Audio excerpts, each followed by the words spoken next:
Bonjour et bienvenue sur Faune Urbaine Québec. Aujourd'hui, nous faisons une nouvelle mise à jour concernant la rage du raton laveur au Québec. Depuis le 1er janvier 2026, le gouvernement du Québec a maintenant confirmé 76 cas de rage du raton laveur. Il s'agit d'une augmentation par rapport aux derniers mois et la zone touchée continue de s'agrandir. Parmi les nouvelles municipalités affectées, on retrouve notamment Saint-Simon, Saint-Charles-sur-Richelieu, Sainte-Marie-Madeleine, Saint-Alphonse-de-Granby, Magog et Saint-Jude. La situation continue donc d'évoluer en Montérégie mais également en Estrie. Il est toutefois important de comprendre que les cas confirmés ne représentent qu'une partie des animaux réellement infectés. Les cas de rage sont généralement détectés à la suite d'analyses réalisées sur des animaux qui ont eu un contact avec un humain ou un animal domestique qui présentent des symptômes suspects ou qui ont été récupérés dans le cadre de programmes de surveillance. Autrement dit, certains animaux infectés peuvent passer inaperçus dans la nature. C'est pourquoi l'absence de cas confirmés dans un secteur ne signifie pas nécessairement que le virus y est absent.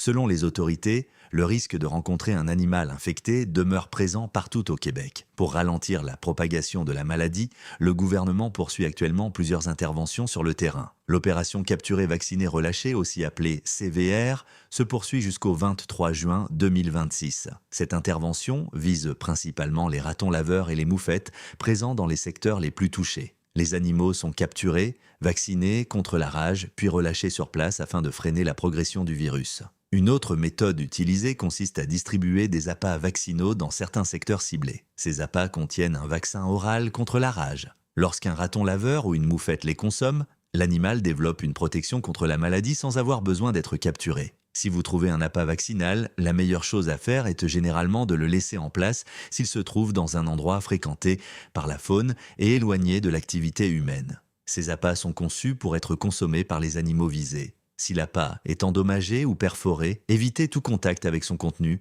portez des gants pour le manipuler et lavez-vous soigneusement les mains par la suite. Si votre animal domestique consomme un appât vaccinal ou si vous avez des inquiétudes concernant un contact avec celui-ci, n'hésitez pas à consulter un vétérinaire. Comme toujours, évitez d'approcher ou de manipuler un animal sauvage qui semble désorienté, malade ou anormalement agressif.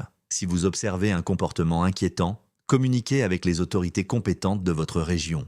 Nous continuerons de suivre l'évolution de la situation et de vous tenir informés des développements importants. Merci d'avoir regardé cette mise à jour. N'hésitez pas à partager cette vidéo afin d'aider à sensibiliser votre entourage à la rage du raton laveur au Québec. À bientôt